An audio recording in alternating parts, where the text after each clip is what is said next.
Hola, este es un episodio más de Tangente Podcast. Hoy vamos a hablar acerca de un tema que nos concierne a todos los ciudadanos, pero del que no sabemos muchos ciudadanos. Todo el mundo sabe que en el 2027 va a haber elecciones en Guatemala, pero antes de que esas elecciones sucedan, viene un año clave, que es el 2026, donde hay otro montón de elecciones donde quizá no participa el ciudadano directamente, pero que sí nos afecta y que va a ser esencial para que en ese 2027 pues sean elecciones verdaderamente libres y democráticas.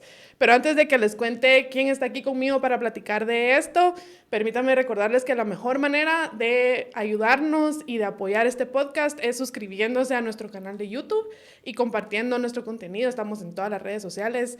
Mándele algún tweet o algún TikTok o algún reel en Instagram a sus amigos para que conozcan a Tangente y nos sigan, y así vamos creciendo y trayéndoles más contenido.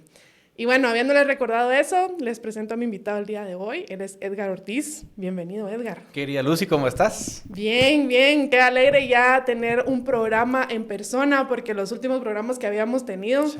tú estabas en Washington estudiando la maestría, así que bienvenido de regreso a esta Contento. tu casa. He estado un poco vago porque es mi segundo programa desde que vine hace un poquito más de un mes, pero contento de estar otra vez en el estudio. En el estudio de Tangente. Pues bueno, yo quería aprovechar tu conocimiento de licenciado, ahora magíster, ¿no? O bueno, sí, maestría en Derecho y demás, pero quería aprovechar también tu capacidad didáctica, porque yo creo que muchas personas que miran Tangente te reconocen también por el servicio que haces en TikTok, de explicarle a la gente cómo funciona la ley, qué es lo que está pasando, cosas de coyuntura legal, para que vayamos así metódicamente, uno por uno, los procesos que se vienen en el 2026. Yo aproveché un mapa que tiene Plaza Pública, lo pueden buscar, está ahí en línea, Bueno. de fechas clave del 2026 y las diferentes elecciones. Y ellos empiezan en enero de 2026 con los magistrados del Tribunal Supremo Electoral. Antes de entrar en materia, sí quería preguntarte si afecta en algo el hecho de que ahorita están con magistrados suplentes y que hay todo un proceso ahí no terminado con los magistrados actuales. Es un poco irregular el caso de Blanca Alfaro en este momento. Y luego en enero vamos a entrar a elección de nuevos magistrados. Entonces, ¿cómo ves ese escenario? ¿Cómo está ese campo en cuanto a la primera elección clave que va a haber en el 2026? No, Lucy, gracias. Yo creo que tuviste una buena idea porque yo me he dado cuenta que ahora cuando hablamos de procesos de elección, sobre todo lo que es abogados, los politólogos, aquí estamos hablándonos entre nosotros y para nosotros es medio obvio lo que viene. Obviamente los abogados estamos todavía más metidos en el fango, Ajá. pero la verdad es que nadie sabe qué es lo que se viene y qué es lo que pasa y cómo se dan los procesos. Y Tribunal Supremo Electoral es la primera parada y yo creo que hay que ponerlo en el contexto de la crisis que vivimos en 2023. Ajá. Dos crisis, pero vamos a ahorita meternos a ese lío. Y luego, pensando en que el Tribunal Supremo Electoral actual está en crisis, porque como tú bien dijiste, vamos a ir por pasos. El Tribunal Supremo Electoral es un ente autónomo. Ajá. Que organiza elecciones, que inscribe a los partidos políticos. Pero sobre todo lo importante es en el contexto de elecciones, que es el que organiza las elecciones. Y este tribunal tiene 5 magistrados titulares y 5 magistrados suplentes. A esos 10 magistrados los cambiamos cada 6 años. Los elige el Congreso de una lista que le manda una comisión de postulación. Yo perdón que vaya tan sí. abajo, pero sé que hay mucha gente que nos ve que no son abogados y les... No, es el objetivo del y hay programa. que explicarles sí. qué es eso, ¿no? Entonces la comisión de postulación le manda al Congreso creo que 20 nombres y de esos nombres el Congreso elige a los 5 propietarios y a los 5 suplentes. ¿Cuál es el problema del diseño? Que los suplentes son en realidad magistrados, son milics por la mañana y magistrados por la tarde. O sea, ellos no son magistrados de tiempo completo. O sea, no dejan de ejercer su abogacía, notariado y demás. Exacto. Puedes ir a buscar a LIC en la mañana, mire, haga una auténtica, un contrato, él sigue ejerciendo en su práctica privada y si de repente hay una vacante, le llaman LIC, hay que integrar el pleno, véngase, ¿no? Y se va en su carro y integra. Parece tonto, pero así es. Ajá. Y la gente no lo sabe. Entonces, realmente los 5 titulares sí son tiempo completo, ellos no pueden ser abogados en su práctica privada, pero los suplentes sí. ¿Qué pasó en 2023? Cuando no se da el golpe, pues, cuando no anulan las elecciones como lo buscaba esa gente, en represalia, acusan a 4 de los 5 magistrados de supuesta malversación de fondos por la compra del software informático para transmitir resultados. Incluso se exilian un tiempo también. O sea, algunos salen del país, ¿no? Los 4 de los 5 salen del país, piden licencia para no perder su empleo y eventualmente regresan a Guatemala, creo que en marzo del 2024. Y aquí viene la parte complicada. Viene un juez y les dice, bueno, ustedes están ligados a proceso, o sea, ¿cómo lo decimos en castellano corriente? Ustedes van a seguir, se va a seguir un juicio criminal contra ustedes y en lo que ustedes son procesados, están suspendidos del trabajo. Eso nunca en la historia había pasado. De hecho, siempre he sostenido que eso no es legal, pero bueno, ya que es legal y que no es legal en este país, eso ya se pasa es realismo mágico. Entonces dijeron, ustedes están suspendidos del empleo. ¿Cuál es el problema? Que tú tenés a una magistrada titular de los 5, que es Blanca Alfaro, que se quedó solita.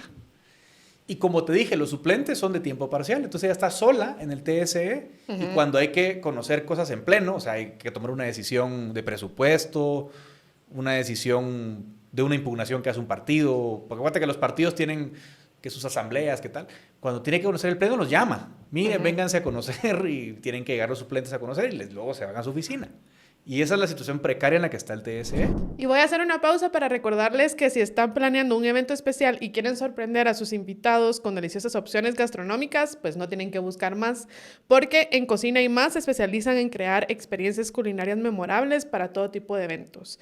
Ellos se adaptan a sus gustos y necesidades específicas y hacen desde bodas elegantes hasta reuniones corporativas o fiestas íntimas. También cuentan con servicio completo o simplemente con la entrega de los alimentos y van a lograr que su evento sea inolvidable. Pueden hacer de su evento una experiencia gastronómica extraordinaria llamando o escribiendo al WhatsApp 5923-9198 y ahí pueden obtener más información y reservar su fecha. Así que no esperen más para llevar su evento al siguiente nivel con Cocina y Más Catering. Además que ya está ejerciendo la presidencia cuando debió haber un cambio y no se pudo por esta misma situación, ¿no? De acuerdo. Hagamos otra vez el esquema. Tenemos 5 propietarios, 5 suplentes. La ley dice que se van rotando por cada año la presidencia, por edad. Y entonces el de mayor edad empieza como presidente, entrega al siguiente. Cuando le toca a Blanca Alfaro entregar, dice, bueno, ¿y a quién le entrego? A mi sombra, porque no hay otro. Y entonces dice, bueno, me autoprolongo presidenta. Y ahí sigue. O sea que realmente ella está como de presidenta porque no hay nadie más y los suplentes no pueden serlo. Y ese es eso creo que la gente no lo sabe. Y entonces hablar de que se va a cambiar ese tribunal es bien importante porque pensá que 2026 es el año preelectoral. Exacto. Y entonces lo que la gente no sabe es lo que cuesta armar una elección. La logística, las mesas, los centros de votación, cuántos va a haber, cuántos empadronados. Y hay una persona en funciones hasta que cambie el TSE. Sí, pues, y esas elecciones también tienen toda una logística humana, porque como uno de los motivos por los que se sabe que no hubo fraude en las elecciones anteriores es por estas mesas, ¿no? Que están conformados por ciudadanos, que son los que cuentan los votos, los que certifican, y que hay fiscales y hay diferentes ciudadanos involucrados en todo el proceso que están donando su tiempo. Y me imagino que ese TSE tiene que venir y armar toda esa logística y prepararla para el 2027. Entonces, ahora que ya tenemos claro el panorama de cómo está precaria la situación y que esta... qué difícil, es como va a ser una entrega de la estafeta a alguien que ya no tiene ni tenis, ni camisa, ni nada. O sea, como pueda, va a entregar una estafeta muy débil. ¿Y cómo es ese proceso? Entonces, el Congreso manda una lista. Pero ahora lo que viene es el proceso para elegir a los nuevos magistrados. ¿Cómo funciona? Realmente hay un concepto que solo existe en Guatemala. Bueno, como lo conocemos, solo lo he visto yo en Guatemala. Y es que he estudiado otros modelos comparados, pero Guate es como único. Y tiene una explicación histórica que tiene que ver con el TSE. Por eso, perdón que me vaya hasta el año 82. Pero y esto lo digo porque yo creo que la gente a veces olvida el valor simbólico del TSE. Veníamos de dictaduras militares. Y todos eran fraudes. El fraude de Lucas, el fraude de Aníbal Guevara. Entonces, un poco la preocupación cuando hay transición es órale, nos vamos a volver una democracia, que así fue un pacto de élites, ¿no? Vamos a hacer democracia. Pero la gran preocupación del momento era, ok, ¿cómo empezamos una democracia si ni siquiera tenemos un tribunal electoral independiente? Porque los votos los contaban en el los sótano de la colegios. MUNI y ahí hacían los cambios, ¿no? Entonces fue un gran hito histórico, bajo el gobierno de Ríos Montt primero y luego de Mejía Víctores, las leyes del Tribunal Supremo Electoral y las de la transición. Y fue un gran hito que el primer Tribunal Supremo Electoral, presidido por Arturo Gerbújar Asturias, se designara de forma independiente. Entonces, la idea que se les ocurrió en el Consejo de Estado, que estaba diseñando la transición, fue, miren, obviamente los militares no van a nombrar al TSE, porque entonces caemos un poco al tema de, bueno, no es un TSE confiable. Entonces, se les ocurrió como idea montar una comisión de postulación. Ajá. En el año 83 había en Guatemala algo así como 750 abogados. Había 4 facultades de derecho.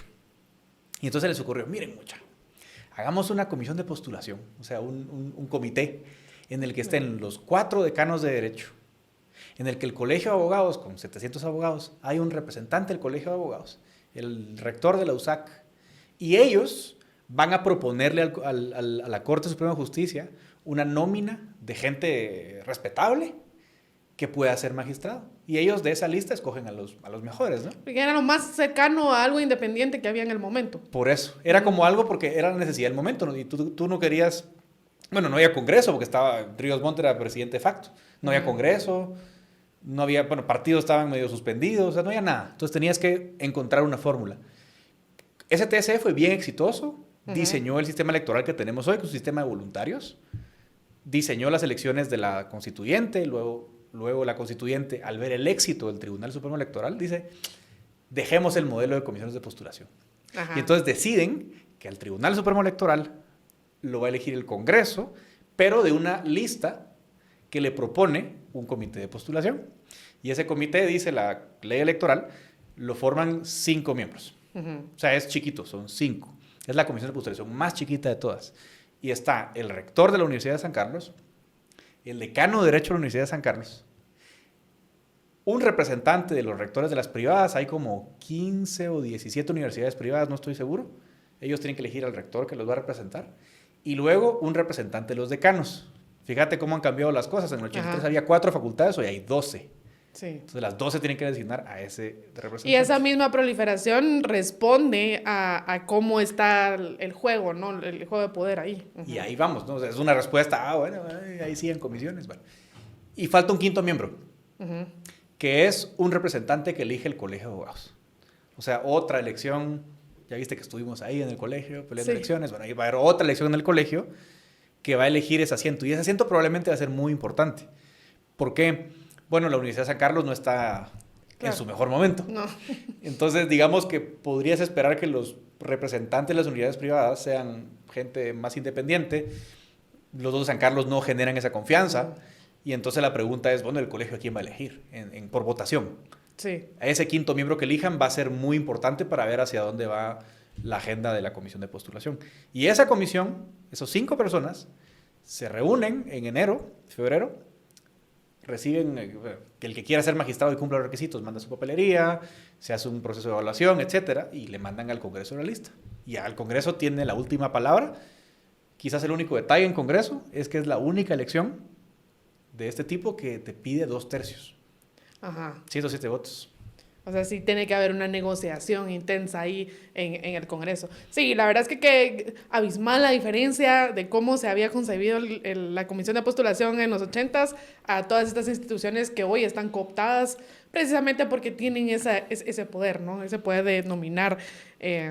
Y bueno, la siguiente, así para irnos en el orden, son los magistrados, pero ahora de la Corte de Constitucionalidad. Otra pues institución clave no solo para todo el funcionar de Guatemala, sino en año electoral, porque al final esos casos anómalos terminan al final en la Corte de Constitucionalidad. Y vimos en el 2023 que también tuvo un papel fundamental. Entonces, ¿cómo sucede esa elección? Y si en alguna de estas elecciones quedan magistrados o fiscales o cualquier funcionario que usted apoya y quiere celebrar tomándose unos traguitos, recuérdese que antes de tomar o con el primer trago tiene primero que tomarse su pastillita de Party Smart. Esto pues por 2 motivos. El primero es que evita todos esos síntomas molestos del día siguiente y el segundo es que así está protegiendo su hígado. Así que antes de beber, vaya a buscar, ya sea en farmacias, Super 24 o supermercados, la pastillita de Paris Med. Bueno, la CC. Yo te diría que bueno, los politólogos ahí tienen mucho que quejarse porque el país es el país de los abogados. Absolutamente, sí. Esa va a ser una de mis reflexiones finales, pero ya que te adelantaste, feliz día del abogado y por qué vivimos en el país de los abogados. Pero dentro de esa ecuación, la CC, la Corte Constitucional, es la más importante porque es dentro de nuestro sistema que también les digo. Si tú vas a ver otras cortes constitucionales de la región, no hay una tan influyente como la de Guate. Pues eso otro día hablamos por qué, pero así es. O sea, es muy importante. Una razón que lo hace muy importante es que nuestra Constitución dice que todas las apelaciones en materia constitucional van a dar a la CC. Ajá. Entonces, al final es bien fácil que tú lleves un caso a la CC. Y a la CC le gusta tener la última palabra en todos los casos. O sea, el que tiene la última palabra tiene el poder. Sí. Entonces, ¿qué pasa? Que discusiones como ¿es legal una ley que aprobó el Congreso? Van a la CC. Discusiones como, no sé, la comisión que formó el presidente, ¿es legal o no? Va a la CC. Pero todavía más importante es que venimos de hablar del TSE. Y lo que suele pasar en el TSE, tú te acuerdas de 2023, es que descalifican a un candidato, descalifican a otro candidato. Y cuando tú tenés ese problema de descalificación de candidatos, ¿a dónde vas a reclamar? A la CC. A la CC. Claro. Entonces, también el tema electoral va a llegar ahí. A ver, la CC, igual, 5 magistrados titulares y 5 suplentes, mismo problema. Los suplentes están de milix por la mañana y magistrados por la tarde. Bueno, no textualmente en la mañana y la tarde, pues, pero los plenos son en la mañana a veces. El punto es que no son tiempo completo los suplentes. Gran problema. Pero aquí el mecanismo es un poco diferente. Nuestra Constitución dijo, bueno, no vamos a darle todas las fichas a un solo poder, sino que vamos a repartir los nombramientos. Entonces, ese proceso es un poquito más caótico.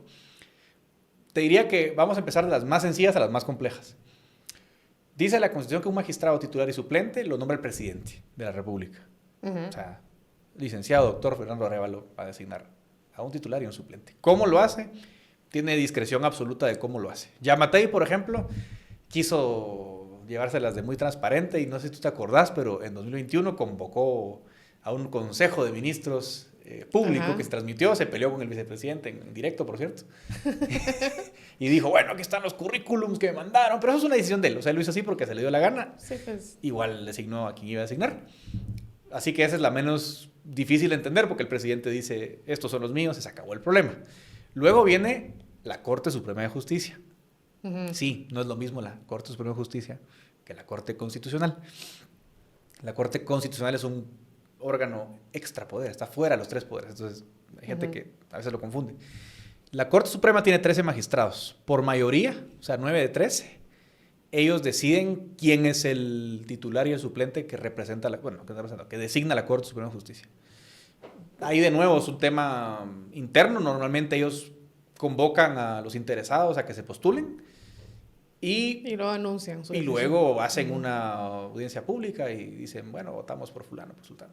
Y es un poco interesante que tú estás viendo por eso que, bueno, tenemos un amparo nosotros peleándonos con la Suprema.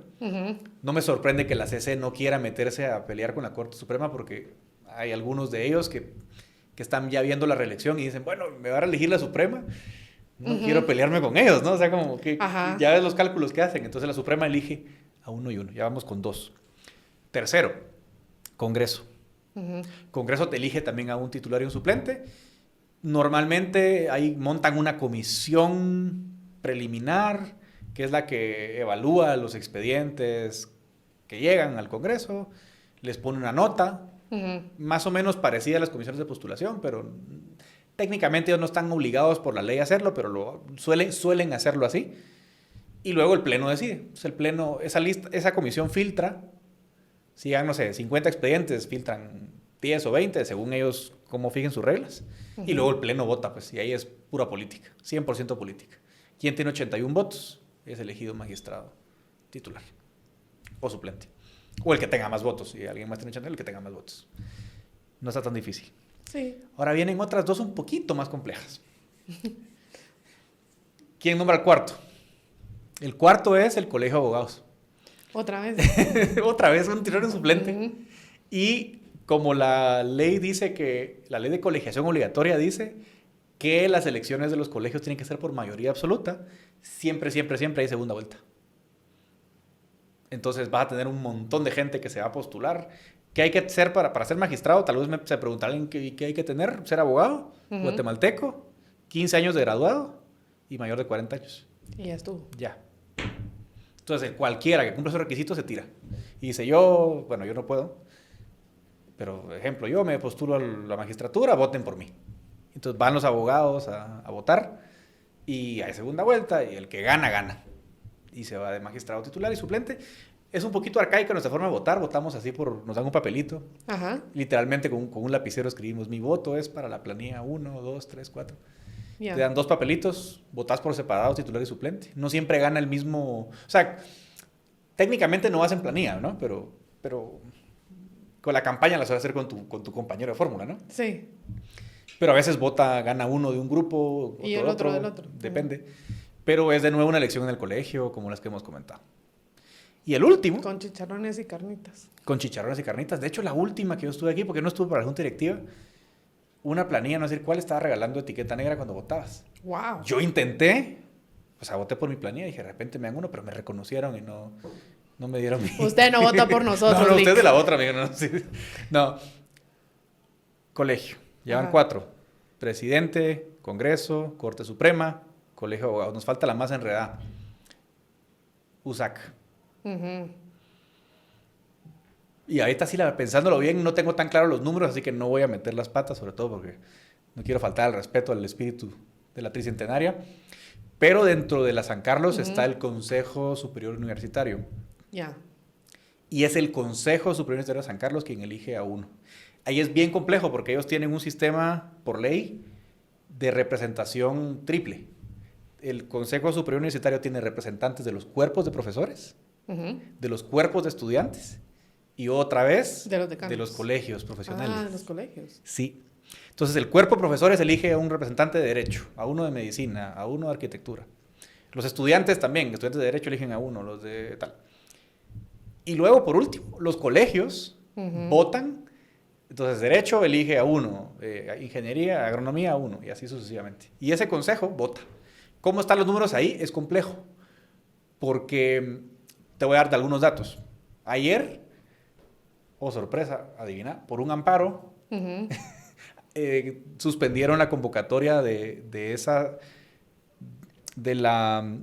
suspendieron la convocatoria de elecciones dentro del Colegio de Abogados para el representante del Consejo Superior. Exacto. No sabemos qué va a pasar, la CC lo mantiene o lo suspende. Por otra parte, Walter Mazareos no ha querido hacer elecciones a lo interno y tenés un montón de gente del cuerpo de profesores o estudiantes que sus mandatos se vencieron y ahí siguen. ¿Van a estar reemplazados de aquí a marzo? No, supongo que van a hacer todo lo posible porque no. A pesar de que hay fallos judiciales que les dicen, hey, ya se recontrapasó el periodo, háganlas, no las han hecho. Entonces es bien difícil entender esa elección. Te diría que tal vez es la más compleja y por eso la dejé de último, porque realmente tenés que ver cómo están las fuerzas adentro, porque es un tema de votos al final. Realmente el proceso, seamos honestos, no importa mucho. Importan los votos, y el que tenga los votos en el Consejo Superior es elegido. Qué curioso eso, que en el Consejo Superior es un representante de los colegios. O sea, si en los colegios hay profesionales de otras universidades... Pero solo votan los de USAC. Ah, ok. O sea, entonces solo votan, mira, pues votan los profesores a sus propios pares. Que ojo, hay muchos, entre comillas, profesores de la U que no tienen rango de titular y no votan. Entonces no abren plazas nuevas para que no se les cambien los números. Los estudiantes, bueno, tienen su votación de estudiantes. Los colegios solo votan los sancarlistas. Pero, por ejemplo, el colegio tiene 46,000, el Colegio de Abogados, que es la elección más grande de colegios, tiene 46,000 colegiados, aproximadamente. 21,000 más o menos son de la San Carlos.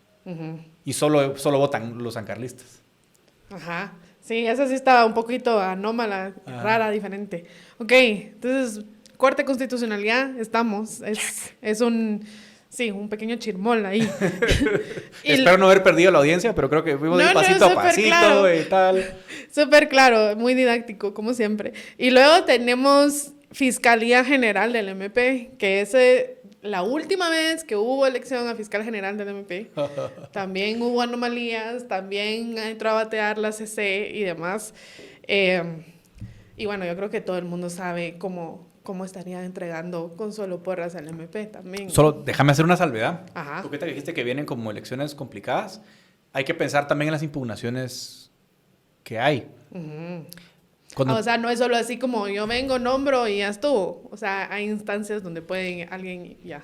Por ejemplo, CC, yo te diría que impugnar presidente nunca ha pasado. Congreso nunca ha pasado. Corte Suprema pasó una vez, pero no en una elección nueva, sino en una vez que, cuando Consuelo Porras renunció a la CC para irse de fiscal, quedó una vacante. Y la Suprema impugnó. Hizo un nombramiento y se impugnó el nombramiento que hizo la Suprema. Pero es raro. ¿Dónde hay más impugnaciones? En elección de USAC y en elección de colegio. Sí, ves. Y si recordás, el último proceso fue bien feo en 2021, porque Gloria Porras fue la elegida por el Consejo Superior Universitario. Ajá. Y no la juramentó el Congreso. Sí. Y luego esto es bizarro, mucha. Los que no son abogados solo escuchen esto por un segundo. La propia CC conoció un amparo contra la designación de una de sus magistradas, que era Gloria Porras, y dijo que era inválida esa elección y ordenó a que se repitiera en el Consejo Superior. ¿Sabes cuál fue la razón? Y eso es un precedente para esta. Que el Consejo Superior Universitario dijo que se votaba de viva voz para que hubiera publicidad. Ajá. Y lo que se reclamó es que el voto debía ser secreto. De manera que esta vez, se va a votar en secreto. Ya. Entonces no sabes quién votó por quién. El Consejo va a votar a urna. Y el Colegio de Abogados fue penoso porque metieron gente a la cárcel. Dios mío. O sea, procesaron a Estuardo Gálvez cuando iba a segunda vuelta contra Maynor Moto. Y no fue contra Maynor Moto. Bueno, sí, es que hubo dos elecciones. Pero digamos, a él lo procesaron para evitar que llegue a la corte. O sea, que hay consecuencias reales. No es solo un juego ahí de yo voto, yo nomino, sino hay gente que sí puede ir a la cárcel, gente que puede impugnar. Okay. Sí. Eso nada más como nota al pie, ¿verdad? Porque ya venimos con fiscal. Ajá, fiscal, contame. ¿Cómo funciona esa elección y cómo ves esa entrega luego de el precedente que vimos anteriormente cuando se volvió a nombrar a Consuelo Porras a su segundo periodo? Mira, esta elección es un poquito más... es compleja en trae los pasos, pero digamos la diferencia es que estás eligiendo a una persona. Entonces, sí, por ejemplo, cuando elegís Tribunal Supremo Electoral te llegan cientos de currículums. Sí. Cuando elegís fiscal te llegan menos de 100, te llegan 50, 60, 70. Igual es mucho, pero es más individual, es un poco más controlado el pool. Lo que es complejo es la comisión. Otra vez, comencemos por el final. Quien va a poner al próximo fiscal es, en teoría, el presidente. El presidente. De la lista. De una lista de 6. Ahora, esa lista de 6 la hace otra comisión de postulación. Aquí es un poco diferente a las del año pasado. Dice la Constitución que esa comisión de postulación la integran los decanos de las facultades de Derecho. O sea, los 12 decanos de facultades de Derecho que hay. Y se le suma 2 sillas más. Presidente, en este caso presidentas, en este caso ambas, por cierto. Presidenta del Tribunal de Honor del Colegio de Abogados, que es Alicia Franco, y presidenta de la Junta Directiva del Colegio de Abogados, que es la licenciada Patricia Gámez. Sí. Ahí van 14. Y el puesto número 15 es a la presidente o presidenta de la Corte Suprema de Justicia. Por eso este mes, de aquí al 13 de octubre, tienen que elegir presidente o presidenta de Corte Suprema de Justicia para el próximo año. Quien ocupe esa silla, preside esa comisión. Ojo, presidir la comisión te da mucho control sobre la agenda, sobre el manejo de los tiempos. No, y que la vez pasada yo recuerdo que fue larguísimo. O sea, fue un proceso tedioso, largo, confuso. Había quienes decían que lo de la tabla de gradación no era obligatorio, no estaba en ley, fue como consensuado entre la gente. ¿Qué tan probable es que algo similar pase esta vez? Mira, yo creo que estos procesos se han vuelto como súper complejos por varias razones, porque tú tenés lo peor de todos los mundos. Porque tenés una comisión que está ad honorem, para empezar. Ajá. O sea, no te pagan por ir ahí, te vas... Todos son abogados. Todos son abogados. Bueno, otro problema. Pero además de eso, resulta que tú como comisionado, fíjate pues, si un diputado al Congreso, esto es un concepto tal vez muy legal, no son inmunes por sus opiniones. Si un diputado dice, yo voto por una ley que le ponga 100 años de cárcel a los que me miren feo, esa ley probablemente es inconstitucional. Bueno, probablemente no, es inconstitucional. Ahora, tú no tenés una responsabilidad penal por votar a favor de una ley inconstitucional. Tú sos inmune por tus opiniones y por tus votos. Los diputados, claro. Los diputados. Tú en la comisión no. Entonces, por ejemplo, pasan varias cosas. La última vez, para que hagamos memoria, 2022, se estaba eligiendo un nuevo fiscal para un periodo de 4 años. ¿Y vos te acordás que en algún momento se habló de un plagio en una tesis? Sí. Bueno, viene un personaje y dice, miren, yo tengo evidencia de que esta persona ha plagiado. Yo no recuerdo, yo creo que había buena evidencia al respecto. Pero le voy a contar algo más a la audiencia y a ti, tal vez no lo sabías, porque no sé si viste la tesis. Yo no sé si era plagio o no, pero cuando me enseñan la tesis, veo que las referencias de la doctora eran Yahoo Answers. Digo yo, bueno, no sé si es plagio, pero sé que es peor. El plagio o las fuentes eran de Yahoo Answers. Yahoo Preguntas, tú preguntabas, ¿qué es el reenvío? Y te contestaba un link, entonces, ¿qué? Eso eran las fuentes. Bueno, total que dice alguien, hay plagio. Yo no sé si había plagio o no, no me acuerdo, pero me acuerdo que sí había evidencias. Y ella dice, bueno, ojo a los comisionados. Ellos no tienen la facultad legal de calificar el plagio. Entonces, ¿tú cómo crees que reaccionaron los comisionados? Sí, con temor, ¿no? O sea, claro. Tú le vas a decir al fiscal general o futuro, ¿usted plagió? Es que hay que ser suicida o loco. Paseas, no, yo, viva la patria, plagio. No, y más si has visto cómo se ha instrumentalizado el MP para, ajusticiar a ciertas personas que no son del agrado de ese bando, ¿no? Y lo digo recordando lo que pasó y recordando que así va a ser la comisión. O sea, nadie va a tener, o sea, nadie va a ser ahí el mártir de la patria que diga, no, yo voy a que me metan preso. No, incluso no solo de parte del MP, sino yo recuerdo, y me imagino tú más todavía, que el decano de nuestra alma mater fue sujeto de intimidación espantosa. O sea, es decir, desprestigio a su nombre, acoso en redes sociales, incluso artículos y cosas, columnas de opinión y demás. O sea, la verdad es nefasto lo que le tocó vivir a ese decano de Derecho, ¿no? Y lo lamento mucho, fue un gran decano, es un gran profesional. Un saludo para el doctor Argueta. Fue terrible y al final de cuentas el desenlace fue feo. Fíjate, dice la ley, y activo, ¿por qué digo? Porque creo que no desarrollé la idea. Cuando digo tenemos el peor de los mundos, me refiero a que tenés una comisión que no tiene la autoridad para tomar decisiones, ni la inmunidad para tomarlas. Para protegerse, claro. Y encima de todo la evaluación es un chiste. Porque la evaluación dice, ley de comisiones de postulación, méritos académicos. Todos son doctores en Guatemala, todos. Sí. Tienen 3 doctorados. Ahora está de moda el postdoctorado, que no es un grado. Ajá. Sí, eso me lo explicó una científica que vino aquí a entrevista a la diáspora, ¿te acuerdas? Que vino y nos explicó que el postdoctorado no es un grado, es una estancia donde haces investigación. Y demás, claro. Ponen postdoctorado y no sé, estudios y wow, yo me acuerdo uno, no voy a decir su nombre por respeto, uno de los candidatos una vez, fiscal de una fiscalía de las importantes.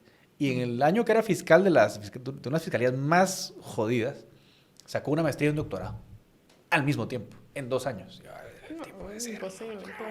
Entonces, ¿qué pasa? Que tenés así una coreografía de diplomas, no importa que sea la Universidad de la Vida, o sea Harvard, o Yale, o Columbia, todos los títulos valen lo mismo. Entonces, todos son doctores. Entonces, aquel desfile de doctores y 99 puntos a licenciado Juan Pérez. Ya, pero eso no dice nada. Entonces, cuando vas a votar, cuando la comisión va a votar, dice, bueno, mire, es que yo, está bien pues, pero realmente yo no puedo votar con base a doctorado pipiripao, tengo que votar en base a mi opinión. Que es un poco el tema. ¿Para qué sirve la nota? La nota sí te sirve como para cortar. Digamos, bueno, los que tengan 50 puntos sí los sacás porque no tienen experiencia. Es un tamiz. Pero más que eso no es. Entonces luego se comenzó a votar en el 2022 por las notas, por los que superaban la nota de corte. Y entonces fue bien chistoso porque empiezan a votar y votan por 5 personas. Y dije, bueno, se acabó la elección tampoco en tiempo récord, pero iba un tiempo razonable. Ya habían votado por 5 de 6, pero tú no puedes mandar una lista de 5. Tenés que mandar una lista de 6, porque es lo que dice la Constitución. Y ahí fue el problema. La única candidata que quedaba dentro de los mayores de 80, creo que fue el corte, era Consuelo Porras. Y no querían votar por ella. Y nadie quería, o sea, no, bueno, sí, nadie no. Había como 8 que sí, y otros que no.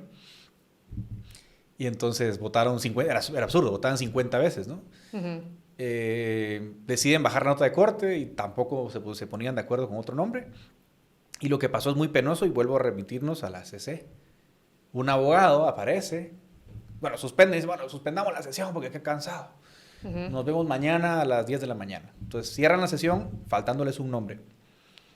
Esa tarde aparece un abogado. Buenas, aquí estoy en la CC presentando un amparo porque no se está respetando el proceso y básicamente la CC casi, no lo dijo así, pero le faltó poner nombre y apellido y decir voten por ella. Y eso fue el desenlace penoso, que se obligó prácticamente a los decanos bajo consecuencias legales de que si no votaban por ella podía haber desobediencia y ¿quién te procesa? Pues el MP. Y así fue como quedó ella en la lista. Y luego ya Matei dijo, por supuesto, ella es la... Sí, claro. Gracias, Corte de Constitucionalidad, por mantener la integridad del proceso. Exacto. Sí, ok. Esperemos esta vez no sea tan penoso el asunto, pero por lo menos ahora ya tenemos una idea y la famosa tabla de gradación que ahora ya comprendo mejor cuál es su función a pesar de que no es que, o sea, estén obligados a usarla, ¿no? Luego el siguiente es rector de la USAC. Ese no sé si querías entrar en materia ahí, un poquito. Vean, yo no venía tan listo para esa, pero el proceso va más o menos en la misma lógica de los cuerpos, electorales, ¿verdad? Cuerpo de profesores, cuerpo de estudiantes, cuerpo de colegios. Yo el problema que veo con la elección de rector es la renovación de los cuadros. Exacto. Entonces hoy no tengo los datos, pero creo que, si no mal recuerdo, creo que fue Prensa Libre hace un mes o menos de un mes, que hizo una muy buena nota, creo que fue Douglas Cuevas, un buen periodista, hizo un cuadro más o menos de cómo está hoy el Consejo Superior. Y ahí más o menos él medio hizo las lealtades, ¿no? De pro-mazariegos, anti-mazariegos. Entonces tu problema, como te digo, es, yo no me animo a hablar mucho de esto porque habría que ver con alguien de adentro de la U realmente cómo están las fuerzas. Sé que hoy el rector actual tiene bastantes números, pero no sé, de aquí a mayo, creo que es esta elección, o junio, no sé cuántos de esos puestos se van a relevar. Por ejemplo, el del colegio, que lo anularon ahora. Y el argumento, te lo cuento, para que ames más a los abogados. Bueno, dice el reglamento, dicen los estatutos del Colegio de Abogados, lo siguiente. Bueno, las elecciones de Junta Directiva, de Tribunal de Honor u otras, se deben celebrar en febrero. O se deben convocar en febrero, más bien. Y si hay segunda vuelta, ¿verdad? Por alguna razón que no sabemos, la Junta Directiva anterior nunca convocó a la elección. Entonces, el actual representante sigue en funciones. Entonces, esta administración nueva dijo, mucha, pero se venció el plazo. ¿Qué hacemos? Convoquemos a elecciones. Amparo. No fue en febrero. Ahora, ¿qué quiero decir con esto? Que sí. Imposible, o sea, imposible creernos, tratar, ¿no? Sí, es que tanto tecnicismo y vueltas y claro. Pero mire, se venció el periodo, sí, Lick, pero tiene que ser en febrero. Bueno, eso es absurdo, pero ¿qué te quiero decir? Que igual, aún sosteniendo el argumento, pensá que en febrero sí daría la elección. O sea, digamos que teóricamente, por ejemplo, derecho cambiaría en febrero. Entonces, yo diría como idea central es entender que es por cuerpos electorales. ¿Verdad? Entonces entender que el rector nuevo lo van a decidir el cuerpo de profesores, el cuerpo de estudiantes y el cuerpo de colegios. Que como digo, los colegios solo votan los egresados de USAC. Y que aquí de nuevo, o sea, esta persona a la que le pusieron el amparo y no se pudo elegir, ya van 2 instancias en las que tenía capacidad de voto. O sea, se ve por qué el interés detrás de ese amparo. Ok, luego tenemos la superintendencia de bancos, esa también creo que está muy específica. Pero esas son realmente designaciones muy discrecionales, fíjate. Superintendencia de bancos es una designación, digamos, es importante seguirla, pero es discrecional, ¿no? O sea, no es un nombramiento reglado por comisión de postulación, igual que el presidente del Banco Central, ¿verdad? Es una decisión presidencial. Y luego Contralor General. Bueno, esa sí es otra comisión de postulación. Y esa sí es importante, bueno, electoralmente en el 2027, porque ya vimos la cantidad de veces que se han eliminado candidatos por el famoso finiquito. Sí. Y el intraducible finiquito. Y que encima de todo el finiquito pues te lo da la Contraloría. Y luego aparte por toda la función que tiene de fiscalización del gobierno central, ¿no? De ver la calidad del gasto, etcétera. O sea, es una institución de mucho poder. O sea, yo que he trabajado en gobierno, en el pasado, en 2 ocasiones trabajé en gobierno, la excusa número uno o el temor número uno que te da un funcionario público de por qué no hacer algo y dejar de ejecutar es que la Contraloría.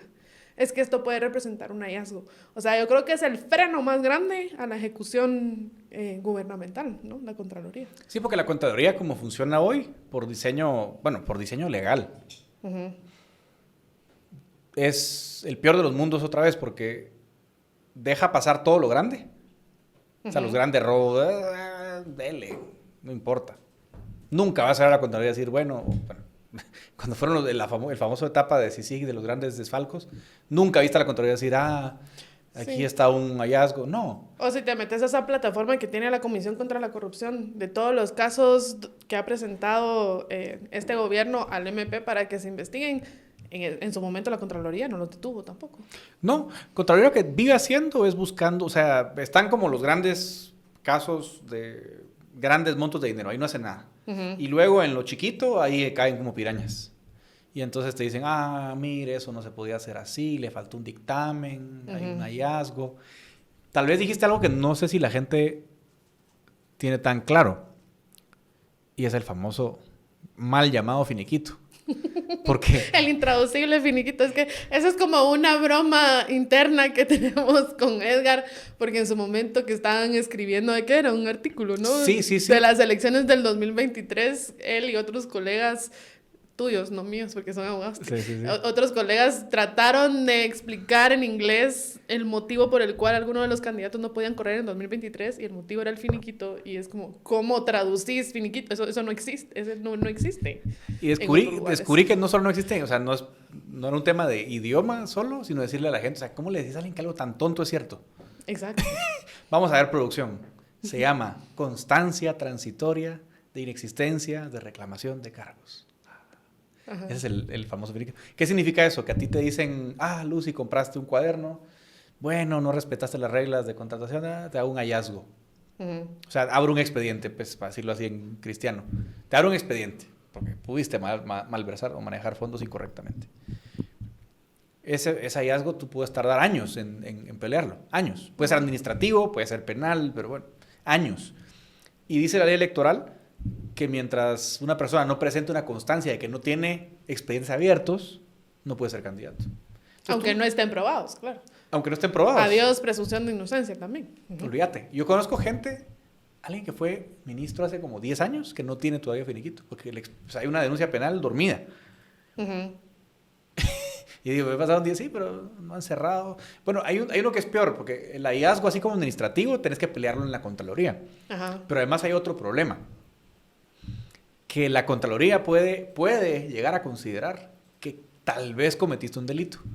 Entonces te abre un expediente y además te presenta una denuncia en el Ministerio Público. Y el Ministerio Público no te va a decir, la desestimo porque te va a decir, no, la Contraloría fue la que le presentó, yo tengo que esperar a que la Contraloría me mande información. Entonces terminas peleando eternamente en dos dependencias. Y puede ser súper discrecional y arbitrario también. Sin él puede ser. Muchas veces suele ser así como súper discriminatorio y arbitrario, sí. Total, sí. Entonces tú querés que alguien no sea candidato, maneja fondos públicos, manda a la Contraloría. Entonces por eso esa elección, creo yo, es bien importante también. Es fundamental. Y es igual, comisión de postulación, solo que ahora son los colegios de contadores públicos y auditores. Igual, ahí no me sé los números de facultades, no sé si son 8, bueno, ahí me claveo en los números, pero la Constitución dice que son los colegios, los decanos de las facultades y los representantes del colegio. Creo que hay 2 colegios. Fíjate que en algún momento se separó, hay un colegio de economistas y auditores y uno de auditores, o al revés. Y contadores, bueno, hay 2 colegios profesionales. La solución salomónica que se encontró en algún momento es que tienen tantas sillas como el número de agremiados. Entonces uno tiene 4, uno tiene 6, otro tiene 2, o uno tiene 4 y otro 3, no me acuerdo. Pero es representativo de la cantidad de agremiados.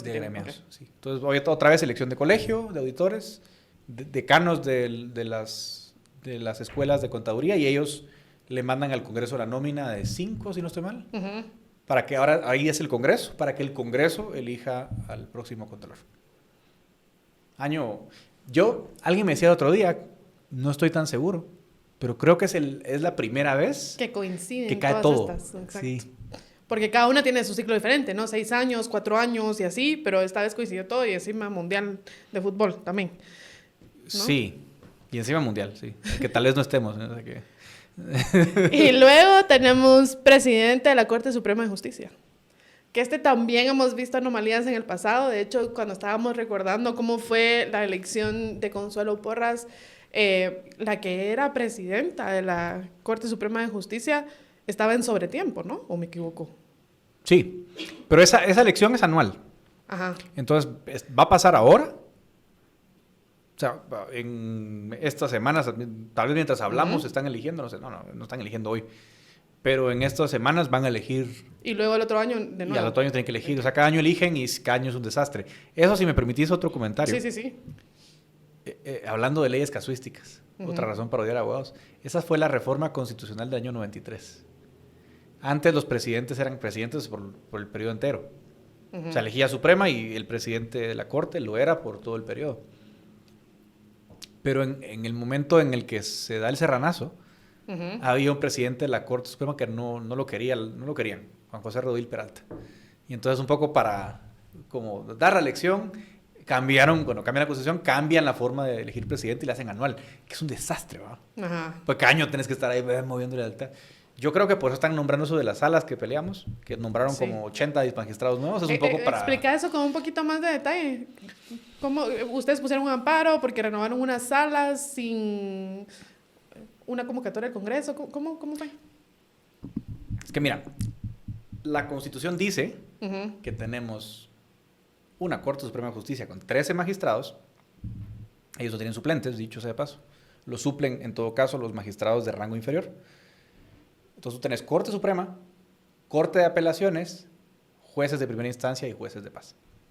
Los jueces de paz y de instancia son nombramientos burocráticos por carrera judicial. Digamos, servicio civil, un servicio civil de la carrera judicial. Pero para ser magistrado de Corte de Apelaciones, somos el único país de la faz de la Tierra que cambia a la Corte de Apelaciones cada 5 años, junto con la Corte Suprema. La Corte de Apelaciones, dice la Constitución, se divide en salas. ¿Por qué? Por carga de trabajo. O sea, la Corte Suprema dice cuántas salas, o sea, divide la Corte de Apelaciones en salas según la necesidad de trabajo. Las divide en salas por materia, salas de lo civil, de lo laboral, de lo penal, de lo que sea, pero además por territorio. En San Marcos, en Quetzaltenango, en Alta Verapaz, etc. Bueno, ahora, dice la Constitución que la Corte Suprema efectivamente puede decidir cuántas salas hay. Puede decir, necesitamos 100 salas. Bueno, perfecto. Y cada sala tiene como mínimo 3 titulares y 2 suplentes. Y el año pasado, que hubo elección de cortes, la Corte Suprema le avisa al Congreso y le dice, mire, usted va a convocar elecciones de cortes. Le aviso que hay 52 salas de apelaciones. ¿Qué significa eso? Que tenés que ver cuántas vacantes son 52 salas. Bueno, 52 por 3... 160 y tantos. Por 2, 104. Hay que elegir 158 titulares y 102 suplentes. Ese fue el mandato que le dieron a la Comisión de Postulación. Cuando la Comisión de Postulación le manda la nómina al Congreso, el Congreso dice, estos son los 158 titulares y los 156 titulares y los 104 suplentes. Buenísimo. ¿Qué hace la Corte Suprema? Los distribuye en salas. Lucy, tú vas a la sala civil de Guatemala. Luis Miguel Reyes va a la sala de Petén, así. Eso está bien. ¿Qué hizo la Suprema? Por primera vez en la historia, crea de un romplón 20 salas. Dice, vamos a crear 20 salas. Ah, bien, tal. Y dice, bueno, eso significa que hay 60 vacantes de titulares, 60 por 3, de 20 por 3, y 40 suplentes.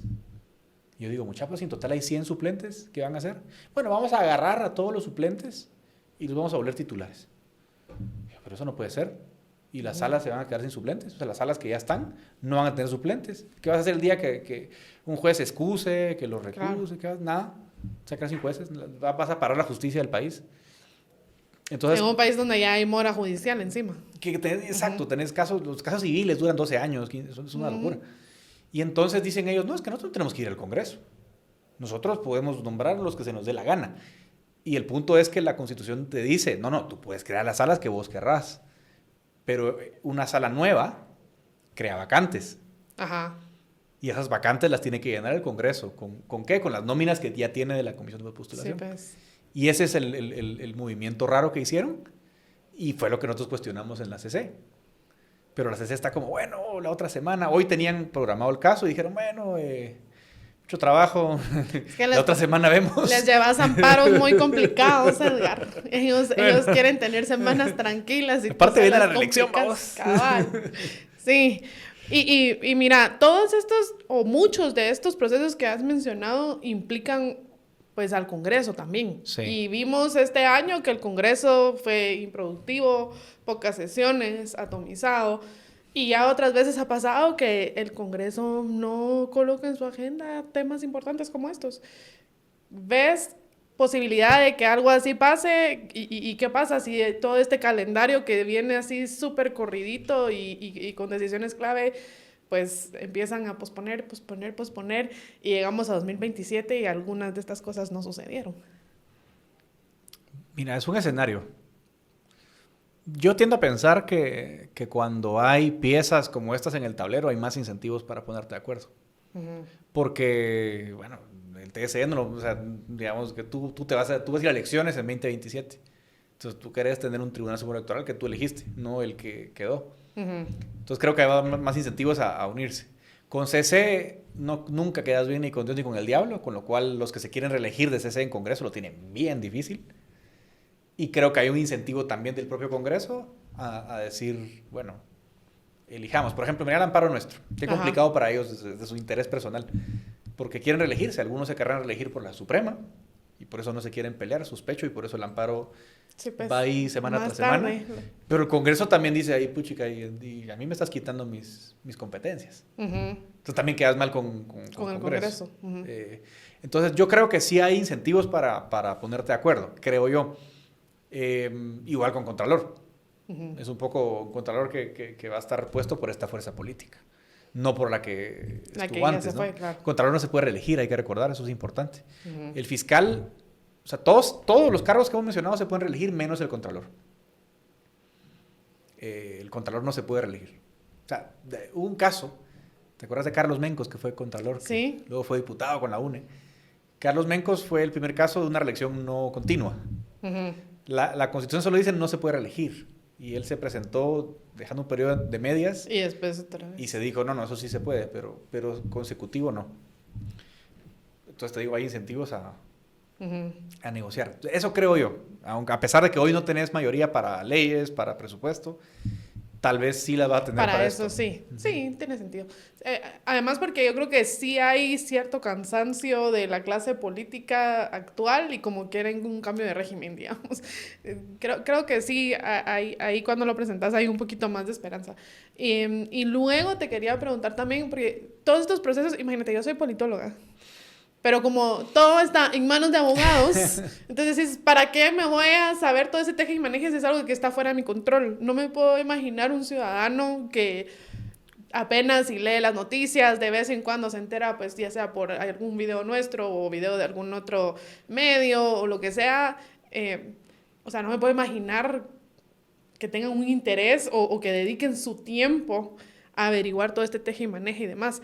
Pero el hecho de que no esté dentro de su control no quiere decir que no les impacte, ¿no? Entonces, ¿qué le dirías a esos ciudadanos que hasta hoy se están enterando que todo esto va a pasar y cómo va a suceder? O sea, ¿hay algo que puedan hacer, además de mantenerse informados o observar o qué sé yo?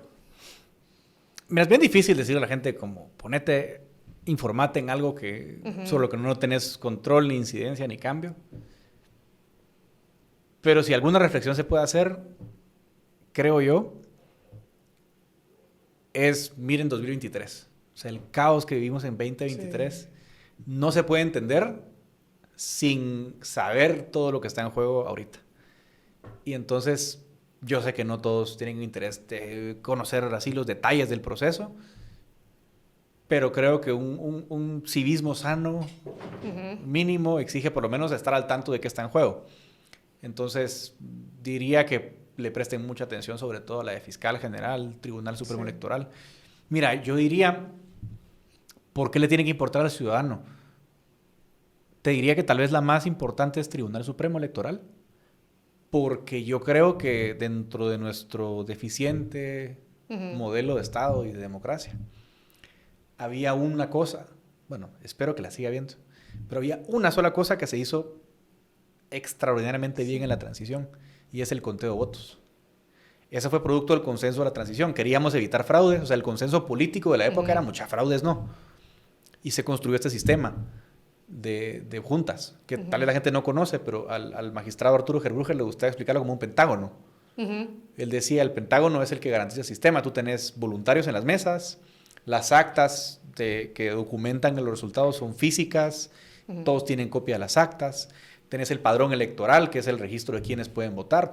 Tú puedes tener tu DPI, pero si no te empadronas no votás. Entonces hay un control en el padrón, tenés a la observación. Sí. Entonces, ese sistema que funcionó tan bien, por primera vez se puso en duda en 2023. Y además con argumentos tontos, porque todo el mundo dice el TREP. Miren el TREP, les digo, mucha. Ustedes sabían que el TREP solo es para informar. Que es para informar. Y aquí todo se suma como en la época de Tatalapo a mano, en las actas tachadas a mano por los fiscales, por los... Y todos los fiscales tienen copia, y todos los voluntarios tienen copia. Si alguien quisiera probar un fraude, lo que tiene que hacer es agarrar a los fiscales de los partidos y le mucha sumemos los votos. No. ¿Por qué crees que nadie lo hizo? Entonces, para mí... Pero así estaban ahí, abran las cajas. No había necesidad de abrir las cajas. Pues llame a sus fiscales y cuente con ellos, claro. Entonces yo te diría, para entender la sinvergüenzada que hizo la clase política en 2023 y para no perder la democracia, como mínimo, ponerle coco al DTS y exigir transparencia y poner presión. La presión ayuda. O sea, créeme que lo que más le ayuda a los políticos en momentos como este es saber que el ojo público está lejos. Porque cuando el ojo público está cerca, como en 2023... No es tan fácil salirte con la tuya. Exacto. Claro. Sí, y voy a hacer un paréntesis antes de la siguiente pregunta, porque mencionaste, si te puedes tener tu DPI, pero si no te empadronas, no votas, y yo creo que hay muchos jóvenes que no saben eso, y el TSE actual no está haciendo jornadas de empadronamiento, así que si usted es un joven, o tiene hijos, o primos, o amigos, que son jóvenes, que apenas están cumpliendo 18, o cumplieron 18 el año pasado, o el año antepasado, invítelos a ir a empadronarse, porque eso no es algo automático y tienen que hacer el esfuerzo de ir al Tribunal Supremo Electoral. O bueno, creo que también hay empadronamiento en línea, pues pueden buscar en Google las opciones de cómo empadronarse, porque por iniciativa del TSE, lamentablemente no está sucediendo como en otras ocasiones que sí iban y hacían jornadas de empadronamiento. Y otra cosa, que hay que recordar que por la reforma del 2016, si alguien quiere cambiar su residencia, tiene que hacerlo antes de febrero, creo yo. Si no, le va a tocar irse lejos a votar. Sí, porque hay una prohibición de la transhumancia electoral, que era que tú te ibas a empadronar a otro municipio. Entonces, para evitarlo te jodieron, porque entonces tenés que cambiar tu residencia un año antes, así que solo para que lo sepan. Sí. Y bueno, la última pregunta que te iba a hacer es, varias veces mencionaste cómo el espíritu de la época en los 80s era uno y lo que estamos viviendo hoy día es una realidad totalmente distinta. Eso quiere decir que si queremos cambiar este sistema o mejorarlo o evitar esa cooptación que ha habido, pues que hubo en el camino de los 80s para acá, va a haber que cambiar la Constitución, ¿no? O hacer reformas, o sea, ¿cuál sería la solución aquí para evitar esos vicios que hemos ido viendo en los últimos años? Mira, yo creo que la Constitución tiene sus problemas puntuales. O sea, yo diría que lo más desastroso de la Constitución es el sistema de justicia. O sea, su diseño. O sea, tú no puedes arreglar la justicia sin tocar la Constitución. O sea, es mentira que te diga, no se puede, es paja. No se puede. Pero hay otra, o sea, yo por ejemplo, no creo que el resto de los problemas estén ahí. Por ejemplo, todo lo electoral está en la ley electoral. No tienes que tocar la Constitución. Servicio civil es un tema de leyes. Y hay otros temas que van igual en leyes. Yo creo que lo que está mal en la Constitución es la parte de la justicia, porque sí están todas las variables, o sea, todo lo que te dice la literatura, no lo hagas, lo haces. Te diría, incluso siendo más crítico, que la reforma del 93 empeoró todo, porque las comisiones de postulación y todo ese rollo. Entonces, cosas tan simples como, no cambiemos a la Corte Suprema completa cada 5 años. Es que ningún país del mundo cambia... 13 magistrados entran y 13 salen. Nadie lo hace. Solo Nicaragua y Guatemala. Literalmente en América Latina. O sea, red flag, ¿no? Qué consuelo, ¿no? Sí. Entonces, eso, por ejemplo, tenés que cambiarlo ahí. Pero yo creo que hay como otros consensos políticos que no son un tema legal. O sea, no son un tema constitucional, son un tema de consenso de élites políticas. O sea, si no querés abandonar el patronazgo, ¿no? Ujú. Y pasar un sistema de servicio civil como para reducir la corrupción burocrática, o sea, no hay nada que hacer. Lo que sí creo es que necesitas como nuevo pacto de élites. Sí. El problema es que los jugadores que tenés hoy no creo que sean como los No. más, ¿verdad? O sea, siguen siendo las mismas élites, ¿no? O los emergentes no son necesariamente gente que quiere Cambiar las cosas, reglas del ¿verdad? juego, Ajá. claro. Sí, nadie va a cambiar un sistema en donde está cómodo, ¿no? Hay otra variable que tal vez sí creo que es constitucional y tiene que ver con la elección del Congreso. Porque fíjate que, bueno, pero depende también, aquí se puede jugar, sé que algunos dicen, no, la Constitución es un texto que en muchos casos da para interpretar, pero el otro problema que tenemos es la elección de Congreso, Ujú. porque la Corte en otras ocasiones ha interpretado que eso que dice el artículo 157, que cada departamento es un distrito, Ujú. no se puede cambiar a sus distritos, dicen ellos, porque un distrito es un distrito, y romper esa unidad es ir en contra. Entonces, si esa es la interpretación, también te toca ir a una reforma para cambiar la fórmula electoral. Claro. Porque yo creo que es uno de los problemas que tenés hoy de representatividad, Sí, definitivamente. ¿verdad? Sí.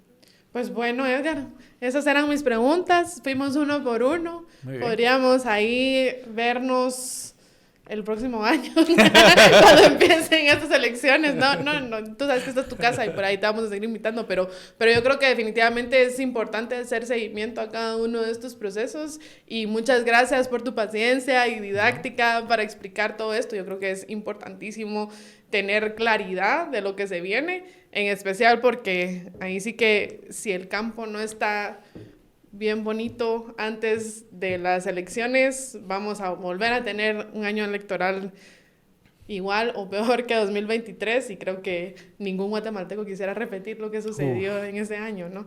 Entonces, muchísimas gracias y pues nos vemos en una próxima. De hecho. Y gracias a la audiencia también por permitirnos acompañarles y nos vemos en un siguiente episodio aquí en Tangente Podcast.